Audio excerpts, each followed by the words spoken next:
Shalom, selamat pagi saudara-saudara yang terkasih.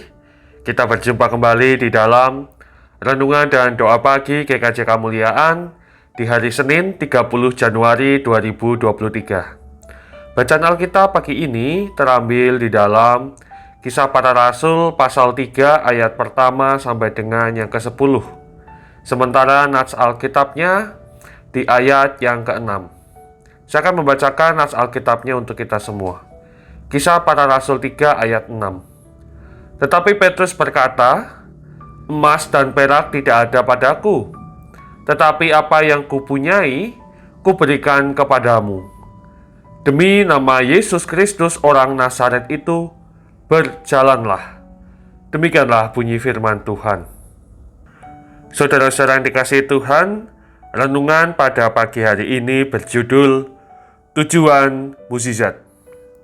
Saudara-saudara, adakah di antara saudara yang pernah mengalami, merasakan mukjizat Tuhan dalam hidupnya?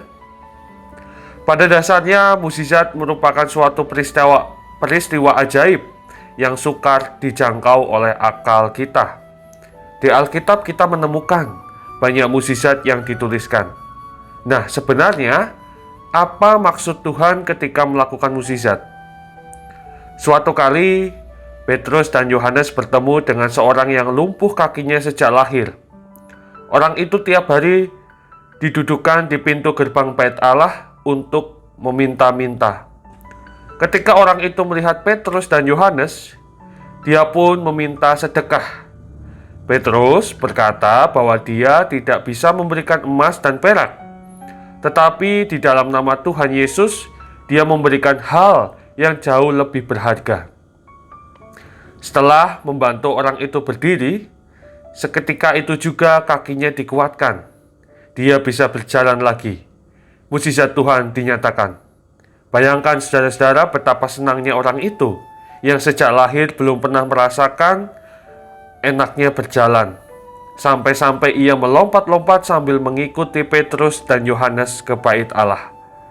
Menariknya, mukjizat tersebut digunakan Petrus untuk berkhotbah kepada orang-orang yang takjub melihat orang lumpuh yang bisa berjalan itu. Petrus mengatakan bahwa bukan kekuatannya, tetapi dalam nama Tuhan Yesuslah sehingga orang lumpuh tersebut bisa berjalan. Petrus lalu meyakinkan orang banyak itu untuk mempercayai Yesus sebagai penggenapan Mesias dalam Perjanjian Lama.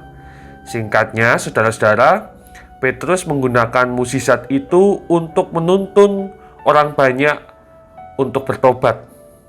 Dari kisah ini kita melihat bahwa mukjizat Tuhan bertujuan supaya orang-orang dapat mengenal kebesarannya dan membuat hati mereka berbalik kepada Tuhan. Ketika kita menerima mukjizat, kita harus memuliakan Tuhan.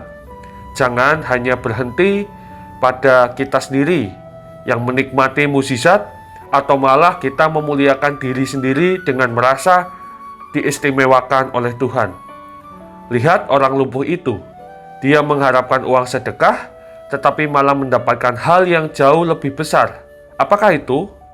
Kesembuhankah? Bukan. Hal terbesar yang didapatkan orang lumpuh itu adalah melalui kesembuhannya, dia bisa memuji Allah. Saudara-saudara, seperti khotbah Petrus, mari kita mengingat selalu bahwa mukjizat seharusnya menuntun kita pada Kristus dan menguatkan kepercayaan kita padanya. Tepatlah apa yang dikatakan Yohanes, ia harus makin besar, tetapi aku harus makin kecil. Segala kemuliaan hanya bagi Allah. Amin. Tuhan Yesus memberkati kita, mari kita satu di dalam doa. Selamat pagi Bapa di dalam surga. Terima kasih di pagi ini Engkau bangunkan kami dengan tubuh yang sehat, dengan penuh sukacita. Itu semua karena berkat Tuhan.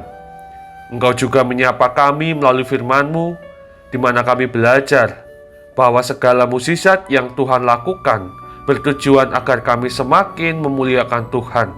Kami semakin rendah hati dan setia kepadamu. Ya Bapa, kami percaya bahwa ketika kami bersandar penuh kepadamu, ada mukjizat yang Engkau nyatakan dalam hidup kami. Tuhan Yesus yang kami kasihi, Sebentar lagi kami hendak memulai aktivitas di pagi hari ini. Kiranya Tuhan yang tuntun, sertai, dan juga berikan kami hikmat.